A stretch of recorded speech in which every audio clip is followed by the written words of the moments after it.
yester year. We're on Hey Shvat. That's naturally the 5th of Shvat, marks the Hilula of a really great rabbi. His name was Rabbi Israel Benyamin Bassan, Zecher Tzadik Livracha. He was born in the English year 1701, and he passed away in English year 1790, to be precise, on the 14th of January of that respective year. Now, he would become a great Posek Halacha, a rabbi that would render, let's say, various different Torah law decisions. He will become a Chazan, a Shliach Tzibur, a cantor. He will be a Moher, performing circumcisions, Brit Milot, and a very, very great rabbi, a poet, also writing great songs, and was a great rabbi, let's just say, of various different areas, especially the Reggio Emilia area in of itself. Let's explore some of the great highlights of his life. Now, he was born in an area in Italy which had a great Torah community, in the area of Padua, which we've spoken about on various occasions before. He actually was, I believe, the son of another famous rabbi from Italy, Rabbi Benyamin Hakohen Vitali, who happened to be a very great, let's just say, a Kabbalist and a halachic arbitrator and a really, really great rabbi. He himself, I think, was son-in-law of the famous Ramez and the father-in-law of Rabbi Yeshua Bassan, who we must mention about and in of itself. So he came from great rabbinic heritage over there.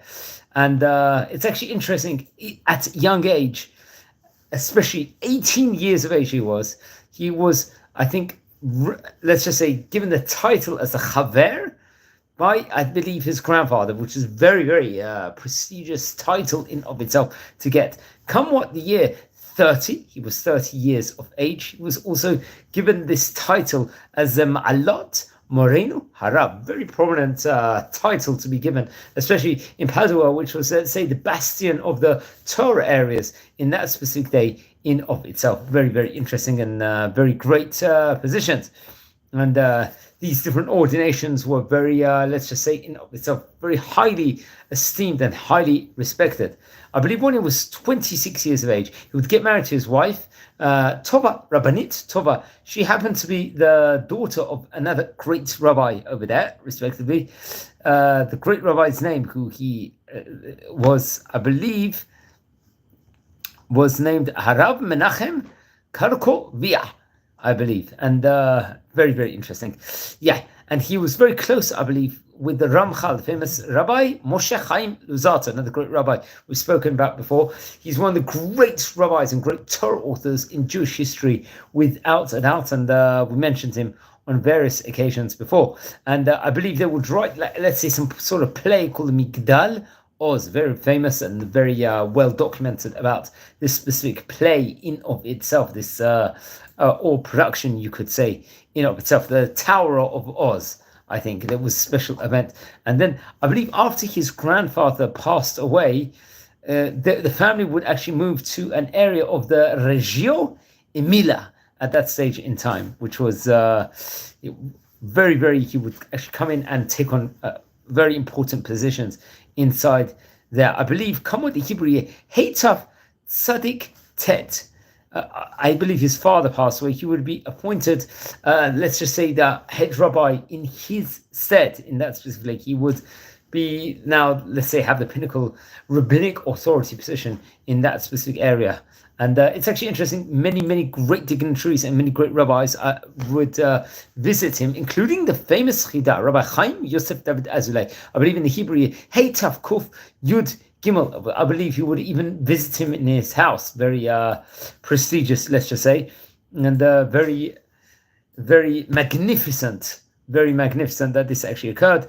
And he was very impressed by the various different collection of manuscripts he actually, let's just say, he garnered in his time. Manuscripts, meaning Torah manuscripts, Torah education in of itself. Now, it's actually interesting. I believe then come on later stage period, I think in the year Hey Tav Kuf Mem Gimel, it was reported over that at that stage in time, there were various different controversies. Let's just say, I think there was a Divrei Shalom versus Emet controversy, which I would recommend everyone to look about it. And he would grapple with that specific case in of itself.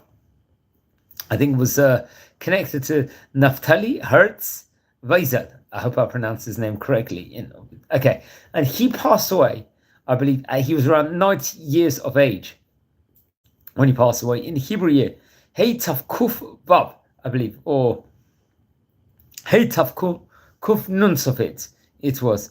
And that would have been, I believe in English, 1790, in January, to be precise, at that stage in time. He was one of the great rabbis of Italy in of his time. Let's explore some great Torah, colossal works he would actually produce in of itself. I think various different books he would produce within regards to sermons and songs were very, very powerful in of itself. I think some of them were put into, let's just say, greatness in of itself. Some of, I believe, his father's manuscripts, he would actually, and teshuvot, like questions and answers, would be printed in Lachmei Todah. And I think his brother would actually help him, and his wife, within regards to the printation of these different Torah teachings himself. There was I think his father actually wrote the Chidushei Haran and the Mesechet Nida, a perush within regards to the tractate of Nida in the Talmud Bavli himself. And the Mesurat Siyag LeTorah, which was of Rav Meir Halevi Abu Lafia. Remember that Abu Lafia family was a great rabbinic family of its day in of itself. So he was really very much involved in printing. He lived at the time period where there were many great rabbis, including Rabbi Shimshon Chaim Nachmani, very great rabbi, Rabbi Moshe Chaim L'Sartzer, the Ramchal, who we mentioned about just beforehand, Rabbi David Fardo, who was another great rabbi of his day, and Rabbi Moshe Marguliot, the great rabbi. I think he was the author of the Perush called the Penei Moshe and the Ma'aram Panim, and he was one of the great Jerusalem, let's say, outstanding Torah scholars. So Rabbi Yisrael Benyamin Bassan passed away in English year 1790 on the 14th of January. I believe that is naturally that as we say, the 5th of Shvat. Very, very great rabbi. Please don't forget to light candles in the great rabbi's memory. He very much was a great rabbi of his day. And we've covered around probably about a good 30 Italian rabbis already inside this series. Yeah, and he was a rabbi with great Torah works, including Toldot Shelomim. I believe also it was printed, I think, in Venice in the year 1741. He had various different poems that were printed after he passed away. I think especially from, there was actually the famous book of Rabbi Abraham Baruch Peperno, called the Kol Egbo, which was published in Livorno, I think, in 1846. I think that might feature some of his poems or some of his works in of itself. But he was very, very great rabbi of his point in time. Please don't forget to light candles in the great rabbi's memory. Friends, we're a community here.